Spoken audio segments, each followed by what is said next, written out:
Check out what came in the mail today, guys. We hit 100,000 subscribers here on YouTube. Just want to say thank you to everyone who's been a part of this channel. I've been doing YouTube for the past 10 years, and I never asked anyone to subscribe or cared about those metrics. But getting this in the mail today just means a lot to me because it represents the whole entire growth over the past 10 years. And, you know, I got sober 10 years ago, decided to completely change my life, try to help people, give back, share everything I learned in skateboarding. And YouTube was directly tied to that whole entire shift. You know, I was like, all right, I got to find something to do with my time now that I quit drinking. Let me get a hobby, start skating again, and make videos about it, you know. And I was always kind of against YouTube. I thought it was like this egotistical thing and people clickbaiting and all that stuff. And embracing it and going towards the thing I hated or disliked actually ended up being what I really wanted to do, which has been like an important lesson in my life. And spotting things I need to work on is things you're like judging or hating. Dig deep around it. It tends to be just a very clear signal of something you probably want to do or something along the lines of the path you want to head. Sometimes it can be tough to figure out, but me diving down the path of YouTube completely changed my life.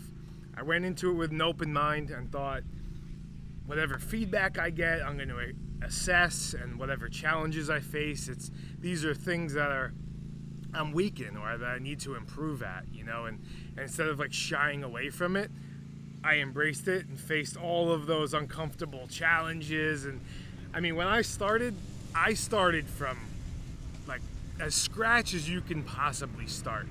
I was against social media, so I didn't know how to use anything. I had no Facebook, no Instagram, nothing at all. So I'm like, don't even know how to post, like what's the standard? I never edited before. What else? I mean, I didn't even have a phone, so I had to go and like lease a phone. All that being said, I was $10,000 in debt or more from 2 DWIs. So I'm like restarting my whole life. I have no job, a broken arm, I can't work.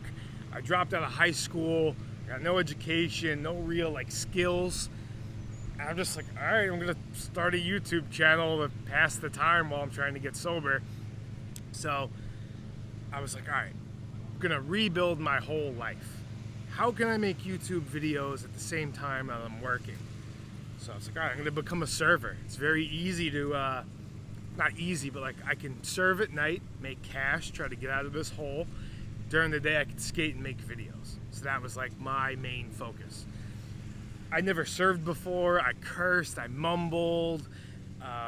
It was just such an awkward, intimidating experience for me to try to serve. So I got a job at this restaurant eventually called Swell Taco. Started in the back, 29 years old, packing to-go food, just grinding my way up. Did that for a year until they eventually let me out on the floor and I learned how to like talk to people and be presentable. And I say all that just because I went through all that so I could focus on skateboarding and making YouTube videos in my downtime. And I started just making tutorials, giving back, sharing anything I possibly learned on the skateboard. That was all. I wasn't thinking about anything else, right? And I would race home from work and just skate like a mile from my house or 2, whatever it is, to this skate park to film videos, do challenges, and try to grow my channel. So going through all that and like slowly grinding, it just taught me so many incredible lessons. So I'm gonna try to like combine some of those lessons and maybe like make a couple of clear things you guys could do if that's something you're trying to focus on. That helped me. But YouTube in general, I'd say the biggest thing was going at it with the mindset of I'm gonna learn about myself, right? And I chose to go into it completely honest.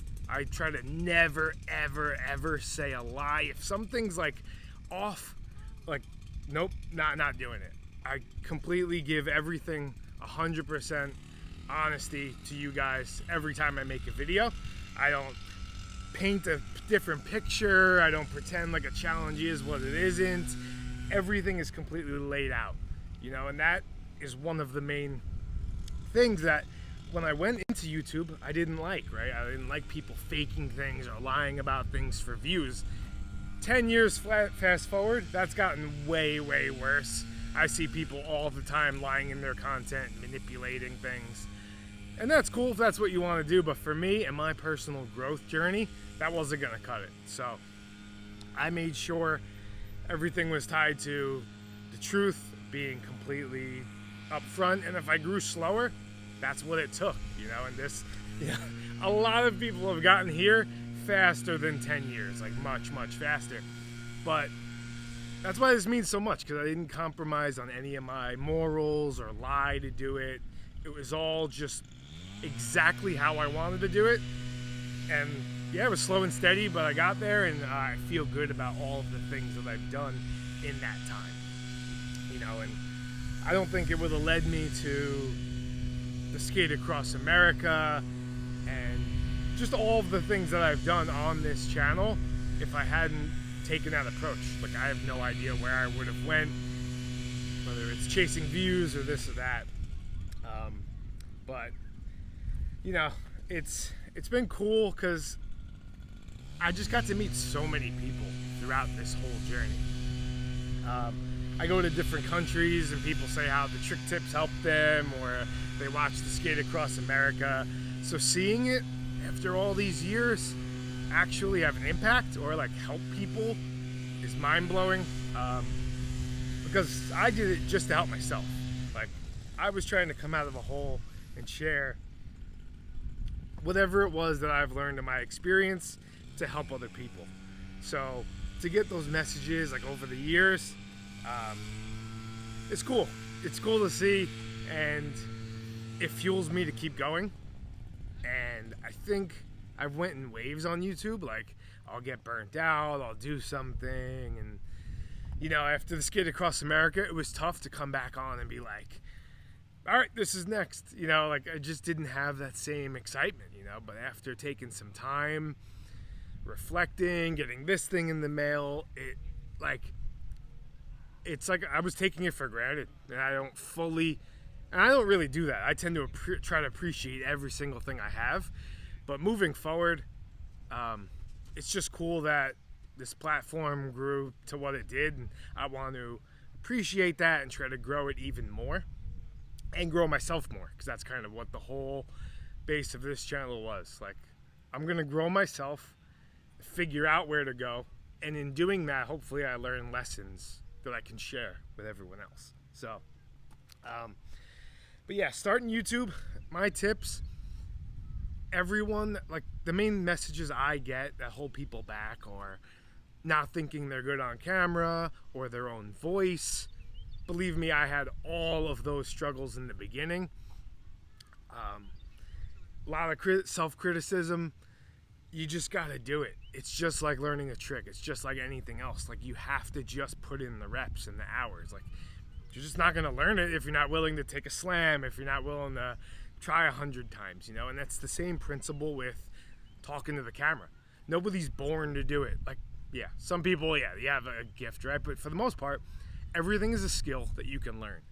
So you put the time in, you feel uncomfortable, you look stupid. It's just a part of the game. So if you learn to get excited by that and just put in the reps, you will break it down. You will start to look at the footage and learn the things you say that are like, I used to curse all the time when I started YouTube. I've almost completely eliminated cursing from my vocabulary from watching the videos back, and like hating how it sounds or watching kids be influenced by it.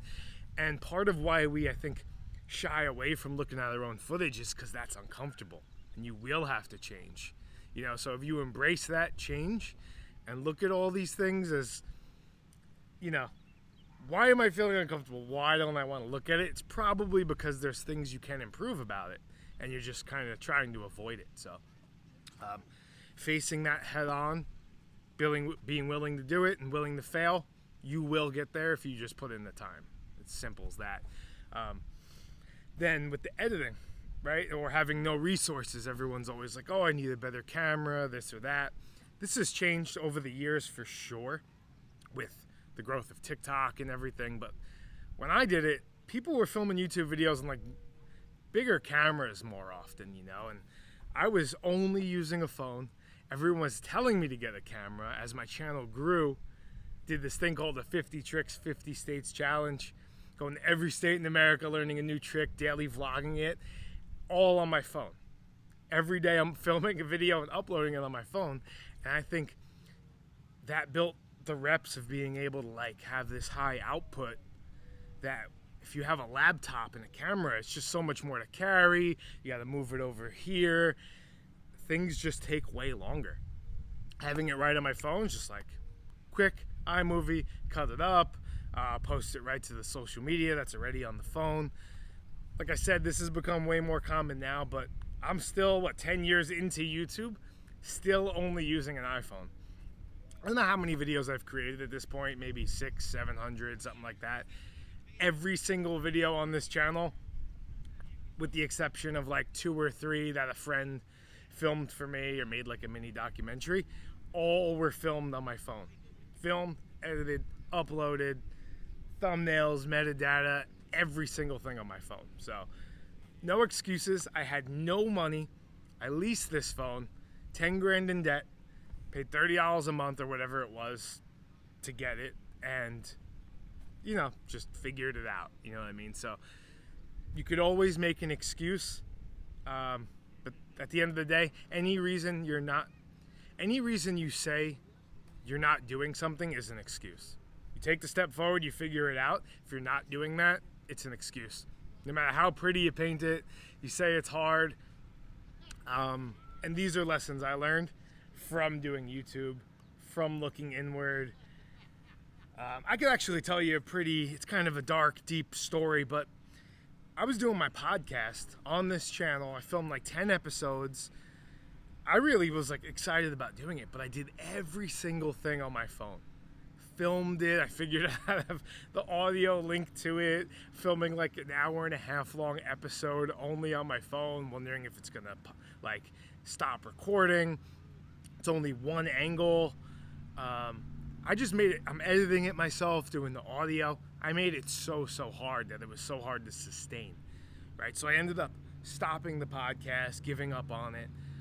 And when people would ask me about it, I would say, my dad had Parkinson's disease during this time, and I was taking care of him, going to his house, feeding him through a tube, carrying him into the car to take him out to try to see the world a little bit before he passed away.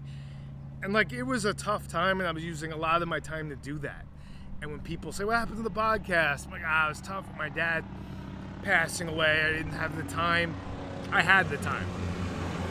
You always have the time. You always have the time. I was making an excuse. And it sounds pretty. It's easy to hide behind it and say my dad was passing away and it was tough. It's an excuse.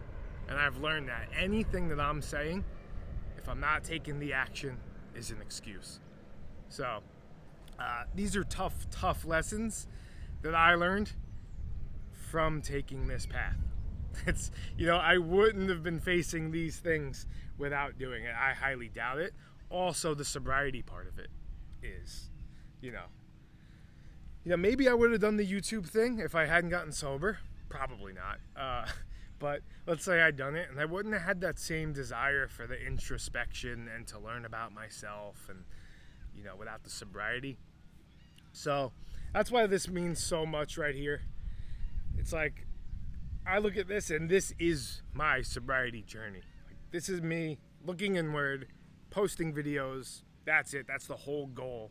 So, I'm just thankful for everyone who's been a part of this channel, who commented, who even left a negative comment, because all of the negative comments, they also taught me stuff. They taught me what to invest in, what's genuine advice, what's just opinion. I've learned to hone in on my own message and my own beliefs and let those things bounce off me like ping pong balls, and sometimes that can be really confusing.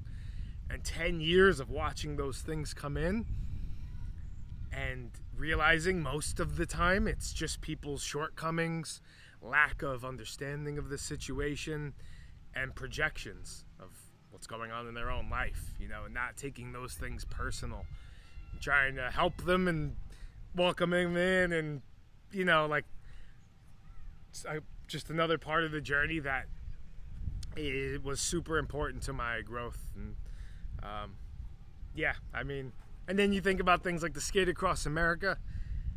If I had a YouTube channel, that if I didn't have one, that would have never ever happened in a million years. If I didn't get sober, 1,000% that would have never happened. Because like my mindset as a skateboarder, like most skateboarders, you looked at it and you're just like pushing's whack, it's a different thing. Longboarding, like, you know, skaters do tricks, they don't really push more than a couple of miles, you know what I mean? And it wasn't until I embraced this open-minded mindset where I'm assessing all of these things I thought were negative or judged, and, you know, having that open mind and being willing to grow and push myself, enjoying to work hard. All of those things came from the channel.